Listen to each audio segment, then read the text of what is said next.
Արև ձեզ արգելի հեռուստադիտողներ, մենք շարունակում ենք մեր աշխատանքը Պոլիտիկեմի YouTube-յան ալիքի եթերում, այսօր աշխատանքային օրը մենք ձեզ ենք ներկայացնելու օրվա մամուլի կարևորագույն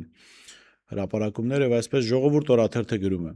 Հայաստանի Հանրապետությունը խորհրդարանական կառավարման համակարգի անցնելուց հետո նախագահի ինստիտուտը վերածվեց հիմնականում ներկայացուցչական կառույցի, սակայն նույնիսկ այդ սահմանափակ լիազորությունների պայմաններում հանրությունն իրավունք ունի ակնկալելու հաշվետվողականություն, թափանցիկություն եւ տեսանելի գործունեություն։ Այսօր, սակայն, նախագահի աշխատակազմի գործունեության ուսումնասիրությունը բազմաթիվ հարցեր է առաջացնում։ Առաջին խնդիրը թափանցիկության պակասն է։ Օրաթերթը բացահայտեց, որ նախագահի պաշտոնական կայքում հրապարակվող տեղեկատվությունը սահմանափակ է եւ հաճախ չի տալիս ամբողջական պատկերացում, թե ինչպես են ծախսվում պետական միջոցները։ Գնումների վերաբերյալ վերջին հասանելի տեղեկությունները վերաբերում են դեռևս տարվա սկզբին կատարված մի քանի գնումների։ Տվյալների հավաքման եւ դասակարգման ծառայության համար ծախսվել է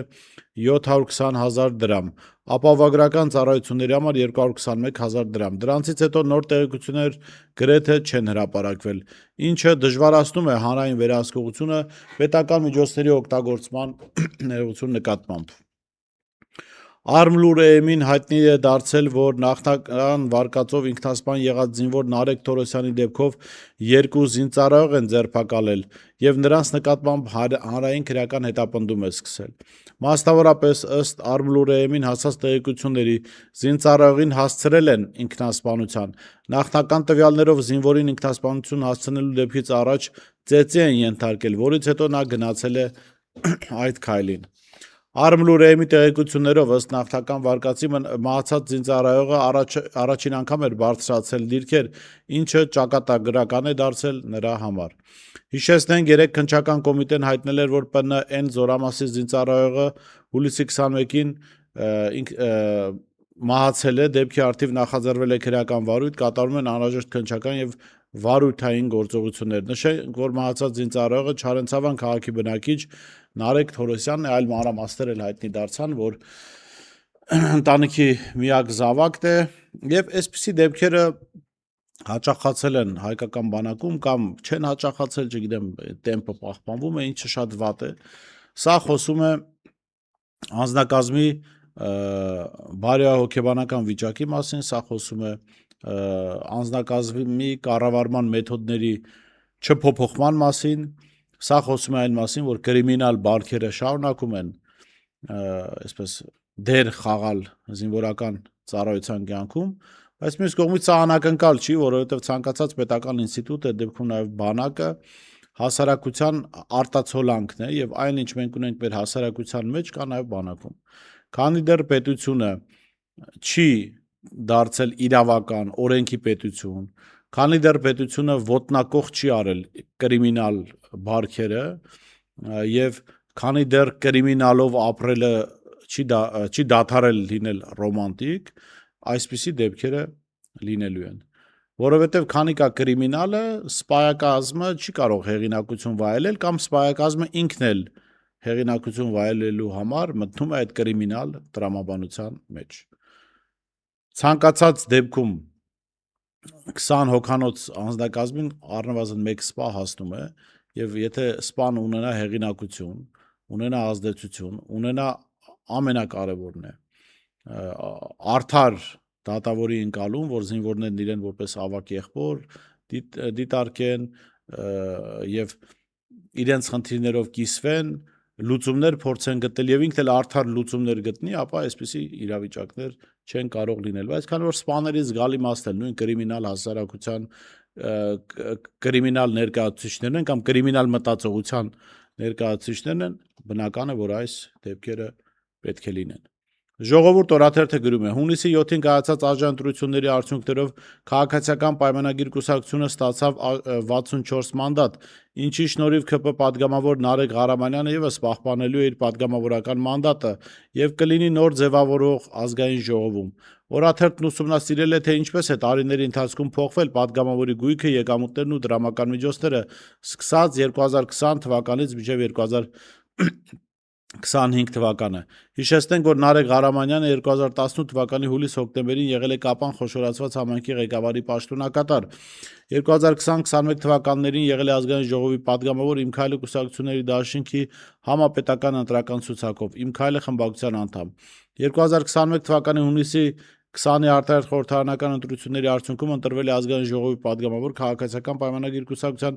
համապետական ընտրական ցուցակով։ Հիշեցնենք նաև, որ 2023 թվականին ԱԺ падգամավոր Նարեկ Ղարամանյանը զրկվել է վարորդական իրավունքի վկայականից հարբած վիճակում մեքենա վարելու պատճառով։ Մամուլը գրել է, որ падգամավորը իր մեքենայով տեղափոխելիս է եղել ԱԺ մեկ այլ падգամավորի Ռուստամ Բաքոյանին եւ ընկել է պարեկների կողմից իրականացվող ստուգման շրջանակում։ Մանրամասները կարող եք ընթերցել Ժողովուրդ օրաթերթի այսօրվա համարում, ինչպես բոլոր հիմնական քպականները, այս քպական դեպքում էլ եւս եկամուտների եւ այսպես գույքի նկատելի տեղաշարժ աճ կա եւ կարծում հետաքրիր է դրանց անընդհանալ։ Ժողովուրդ օրաթերթը գրում է. Օրաթերթը դեռևս ամիսներ առաջ գրել էր, որ կոռուպցիայի կանխարգելման հանձնաժողովում մարդու իրավունքների պաշտպան Անահիտ Մանասյանի վերաբերյալ վարույթ է հարուցվել։ Օրաթերթի հարցմանի պատասխան կոռուպցիայի կանխարգելման հանձնաժողովը պաշտոնապես հաստատել էր տեղեկությունը։ Հանձնաժողովը քաղաքացու դիմումի հիման վրա 2025 թվականի սեպտեմբերի 30-ի որոշմամբ մարդու իրավունքների պաշտպանի նկատմամբ վարքագծի կանոնների առերևույթ խախտման հիմքով հարուցել է վարույթ, որը գտնվում է ընթացքի փուլում։ Հանձնաժողովը նաև նշել էր, որ վարույթը վերաբերում է մասնավոր անձանց անձնական եւ ընտանեկան կյանքին առնչվող զգայուն տվյալների, ուստի այլ մանրամասներ հրապարակման ենթակա չեն։ Ժողովուրդ օրաթերթը տիրապետում է վարույթի նյութերին, սակայն հաշվի առնելով, որ թեման անձնական բնույթի է, զերծ ենք մնում հրապարակելուց։ Օրաթերթը տեղեկացավ, որ սեպտեմբերի 30-ի վարույթի քննությունը որպես այդպիսին չի էլ կայացվել։ Պատճառը ոչ թե այն է, որ բողոքն անհիմն էր կամ կոռուպցիայի կանխարգելման հանձնաժողովը գտել է, թե ՄԻՊ-ը որևէ խախտում թույլ չի տվել, այլ շատ ավելի պարզ ու թերևս անհեթեթ պատճառով հանձնաժողովում պարզապես քվորում չի եղել ու թեման փակել են։ Մինչ անցնենք պոլիտիկայի մի հոդվածի, առաջարկում եմ գովազդային դադար եւ վերադառնանք։ Հետևիր սրտիդ ձայնին, այն քեզ ուզում է տանել անհայտ հեռուներ, վայելիր աշխարհի չքնաղ քաղաքներն ու արևոտ լողափերը նոր զգացողություններով, նոր համերով։ 2026-ը թող լինի հույսերի, մոտիվացիայի, նպատակների իրագործման տարի։ Եվ հիշեք, ամեն ինչ սկսվում է մեկ որոշումից։ Նոր տարին գալիս է նոր հնարավորություններով ու արկածներով։ Քո հաջորդ արկածը մեկ թռիչքի հեռավորության վրա է։ Travel with M 095 89 20 48 Շնորհակալ եմ, որ շարունակում եք հետևել մեր եթերին, առաջարկում եմ բաժանորդագրվել մեր ալիքին եւ այսպես ձեզ եմ ներկայացնում պոլիտիկայի մի հոդված։ Ամիսներ առաջ մամուլում տեղեկություն տարածվեց, որ Ուժեղ Հայաստան կուսակցության խորհրդի անդամ Նարեկ Կարապետյանը 2022 թվականին մասնակցել է պաշտպանության նախարար Սուրեն Պապիկյանի հարսանիքին եւ իբրև նրան նվիրել է մոտ $100,000 արժողությամբ տվեր։ Ինքը Նարեկ Կարապետյանը լրագրողների հետ զրույցում հաստատել էր իր մասնակցության փաստը, սակայն նվերի մասին հարցին պատասխանել էր. Այո, ես ներկա եմ եղել Սուրեն Պապիկյանի հարսանիքին, դա աշխատանքային էր, բայց չեմ հիշում, թե ինչ եմ նվիրել։ Նարեկ Կարապետյանը չափահաս 36-ամյա ինքնուրույն մարդ է, որ պարտավոր չէ ինձ հաշվետու լինել իր յուրաքանչյուր քայլի համար, սակայն ես լիովին հավանություն եմ տալիս եւ աջակցում եմ նրա ցանկացած գործողության, այդ մասին մայիսի 26-ին Հակակոռուպցիոն դատարանի շենքի մոտ լրագրողների հետ զրույցում հայտարարել էր Ուժեղ Հայաստան դաշինքի առաջնորդ Սամվել Կարապետյանը, անդրադառնալով այն հարցին, թե իբր իր եղբորորդի Նարեկ Կարապետյանը հարսանիքի առթիվ թանկարժեք նվեր է մատուցել Հայաստանի պաշտպանության նախարարին։ Հետագայում թեման կարծես մոռացության մատնվեց, սակայն սոցիալական ցանցերում այն ստացավ հետաքրքիր շարունակություն։ Օգտատերերից մեկը ուսումնասիրել էր Պապիկյանի գույքի եւ եկամուտների հայտարարագիրը եւ պնդել, որ այնտեղ որևէ տեղեկություն չկա նման արժեքավոր նվերի մասին։ Հենց այստեղ է առաջանում կարևոր հարց. Նարեկ Կարապետյանը կարող է մեկ պարզ հայտարարությամբ վերջ դնել բոլոր հավանական շահարկումներին, հերքելով կամ հաստատելով $100,000 արժողությամբ նվերի մասին պնդումը։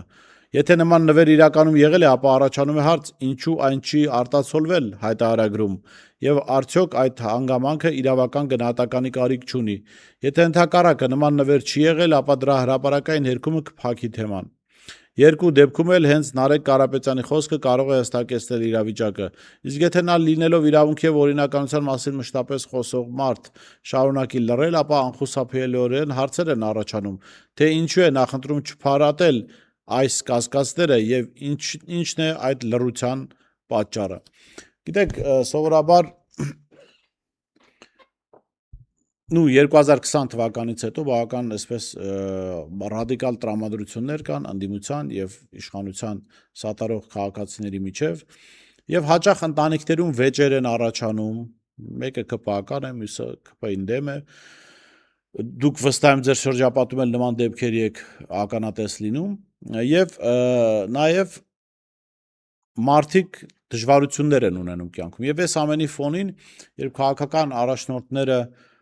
20 թվականից հետո, ասենք, իրար հարսանիք են գնում, ծնունդ կնունք են գնում, հասարակության մոտ իրապես կարող է հարց առաջանալ։ Հատկապես օրինակ այն բանից հետո, երբ